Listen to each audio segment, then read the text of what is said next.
Alright everybody, my package came in. We're gonna open it now like a psychopath using an X-Acto knife. There you go, yeah, let's look at this. Okay, let's see here. Okay, so this is the magneto. It came with this wiring, came with an extra boot, and it looks like this fits on there somewhere, and a keyway. A keyway probably for the flywheel. Alright, now let me look at this. If I remember correctly, it goes on like this, where this is the top. So if this was the bottom, that extra wire that we were looking at that makes the connection with the solenoid, that is right there. And so this part fits onto that right there, and then I guess this part would hit the solenoid. This part maybe goes back to, I don't know, I don't think we actually need this part. We do need this one for sure. Okay, so I'm excited. What I'm going to do is I'm going to put this in now. Right, so we got the old one out, and this is the new one. In order for us to know if this is going to work, we're going to make sure the holes line up on here. So do they? It looks like yes they do. And is this going to be in the same radius? Ooh, it looks like yes it is. It is the same radius, so this is going to work nicely. And it sits on there just like that, yes. And remember, we get a hook up from here to the solenoid, which we took out, which is right there. So first things first, let's put this on there. So we're gonna go to our screws, which is in a container down there. Let's put that in nicely. Okay, so the magneto is put in with these screws here very loosely. They're not tightened. I got the wiring plugged in underneath. And remember, we have two wires. This is the one that we're looking for. This is the one that we're not looking for. So with this one in particular, I might just fold it up nice and neatly and tuck it underneath there and tape it together. Now, this length of wire, we don't exactly need all that length of wire. So I'm just going to make the assumption that this can be shortened. Or what we can do is we can just tuck it underneath there, fold it up nicely, so that way all that we do need is this end of the wire. Okay, so remember, this wire and this wire connects to the end of this solenoid. Okay, so how you do it is you take a piece of pliers, you open it up and you push on the spring, and then carefully set this over the wire so that way it catches, and then you release the pliers and it will catch the I can't exactly show you how to do that because I've only got two hands, and that particular action needs like three. So we're going to tuck these nice and neatly underneath here, and then we're going to get them onto the solenoid. Maybe I can get a stand. Maybe I can show you how I'm going to do it. Okay, so it was a bit of a process to get those two wires onto that condenser with the spring, but I did it, and I got them. I had to join them with some electrical tape because it's not supposed to make a contact right there, because originally it was all gummed up with some brown type of tape, and I got the excess spooled up right there, and I did the same thing for the bottom piece. Now if this starts, then what I will do is I will just reach in there, take a snip, and just remove this completely. But until then, we don't know if it starts yet. So the cover of this can now go onto here just like that. And as you can tell, everything fits nice and smoothly. So this can now go back on there with two screws. Okay, and I guess after we get the flywheel on, then we can tighten this according to the flywheel. All right.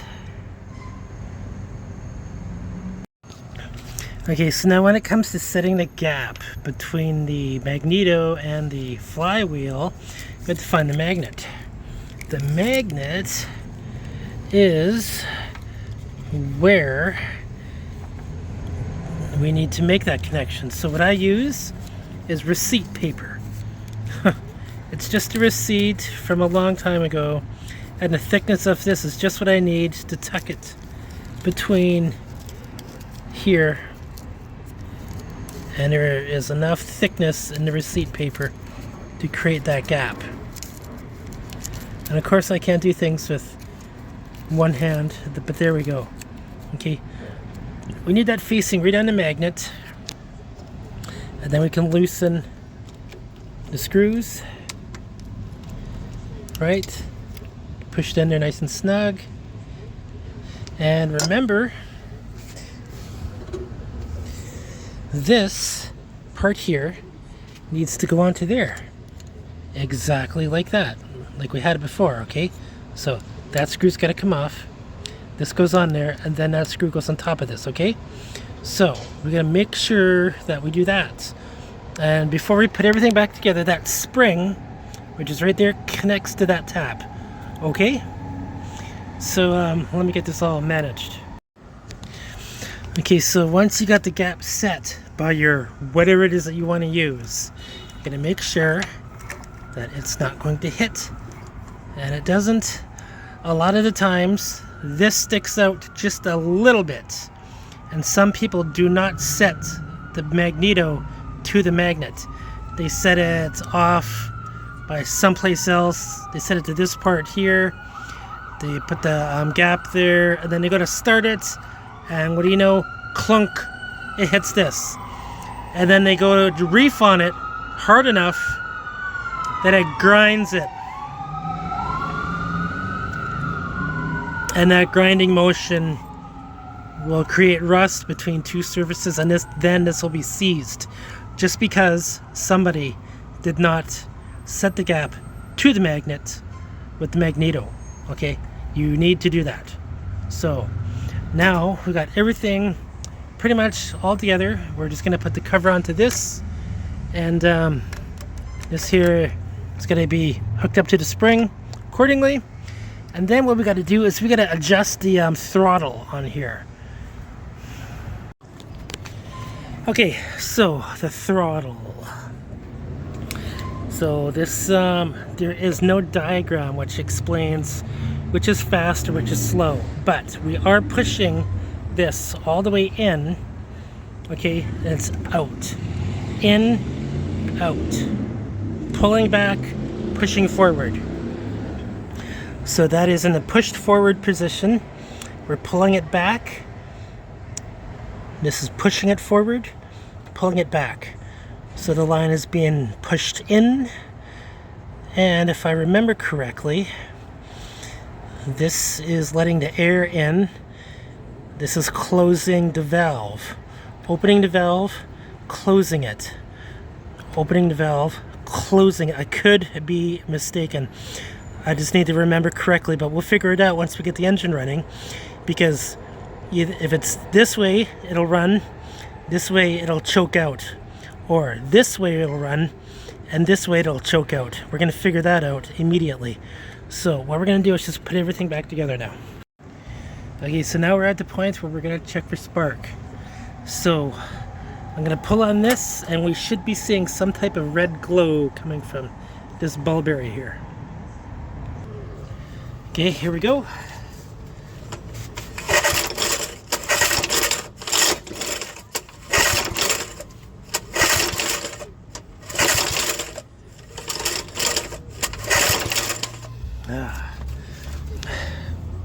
You know what? I can't exactly see anything from that angle. Okay, so I was wondering why we weren't getting any spark. So instead of attaching it to the spark plug, I took a wire and cleaned everything out to make a good contact here, a good contact inside the boot, And when I pulled it, there is a glow. Now you have to trust me on this. So why weren't we getting a spark before? It's because this spark plug. Bad spark plug. Therefore, we gotta go and get a new one of these. Once we get a new one of these, we're gonna clean that out in there with a drill type of cleaning thing. And then I'm pretty sure that is what the issue is. But we have a spark. Therefore, this should run.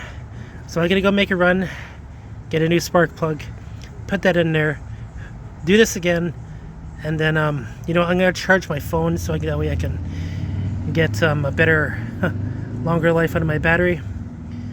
After that, now that we get spark, we can now put oil into here, and we can put gas into the tank. Yay! So, I'm just gonna take a break. Okay, so here's the moment we've been waiting for, the startup. So we got a new spark plug. We cleaned all around inside the threads there.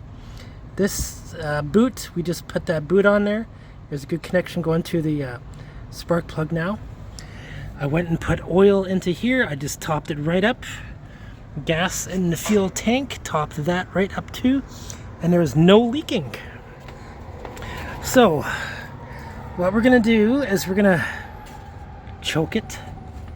Oh, well, guess what? Well, you know what? As a result of this,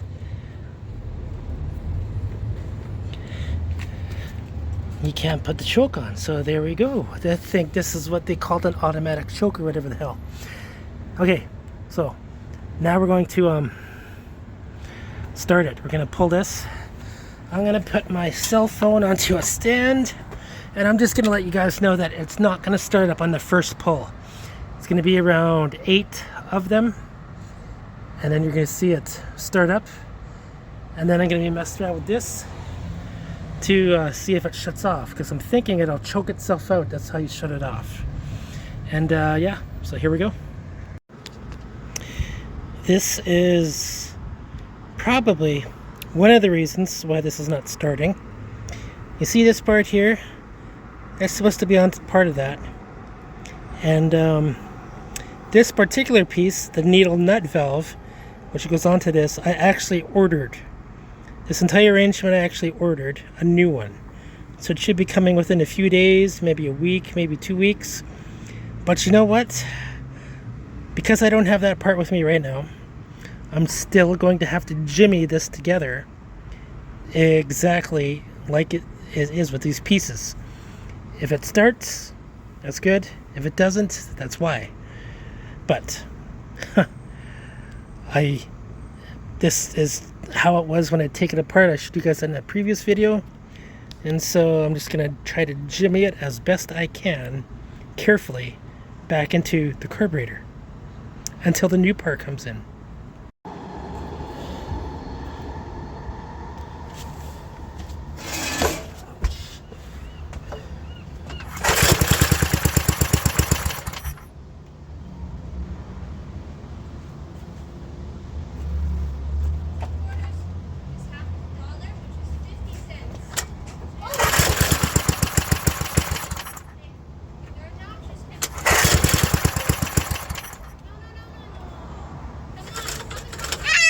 Hey, get inside. Why? You're making a friend here. Get inside.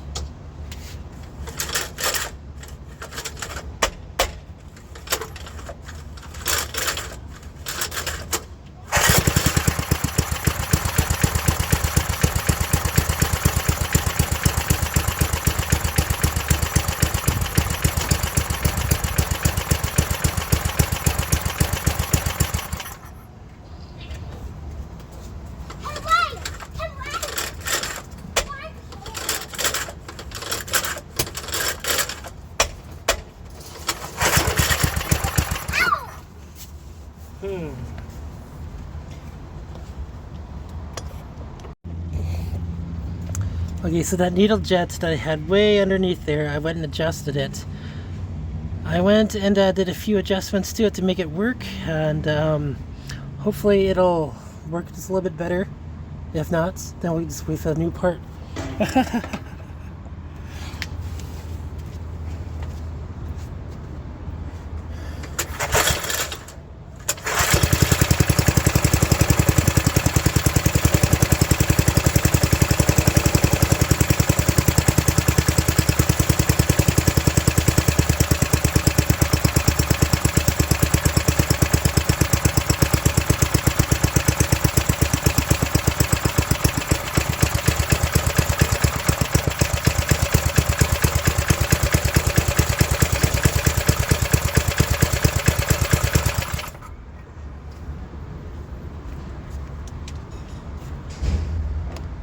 All right, so we have it running. We just gotta adjust that stupid needle nut valve, which is right there, that piece right there. So tomorrow I gotta get a new part. I'm just gonna have to go to a store and get it nearby. And as you can see, this will run. It's just need to adjust this. Okay, everything is fine. Okay, so I did some heavy research, and this entire arrangement with the spring and everything here is wrong. There is a throttle linkage arm that is missing, and it has to do with this. See, right now it's in a closed position, but if this was turned all the way over this, it would be wide open. So this is the throttle valve, and turning it means wide open on steroids. Okay, so here, let me look at this. Is the book that I have from a long time ago, and I found a picture, several pictures in fact, where it points to the fact that there is a throttle valve or control arm right there, and it has it right there too. So that's what I'm missing. This arrangement, what we have here, is wrong because this is supposed to be an actual piece of wire, and this connects to that wire by a loop. And I have a feeling that this extends all the way out to there by that wire, and that spring connects to the loop, and that spring actually connects to here. So when you pull this goes out, this comes in and pulls on this spring, making it wide open. So I gotta do some reconfiguring here, but I have to make a piece of throttled wire. I'm recording right now. Okay.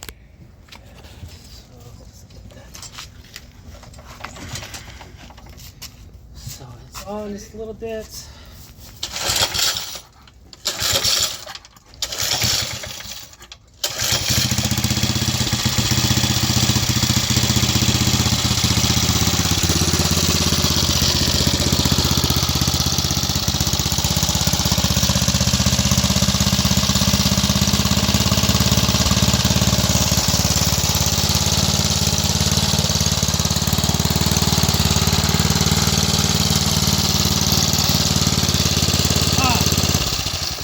Here we go. Yeah, thank you very much, sir, for everything.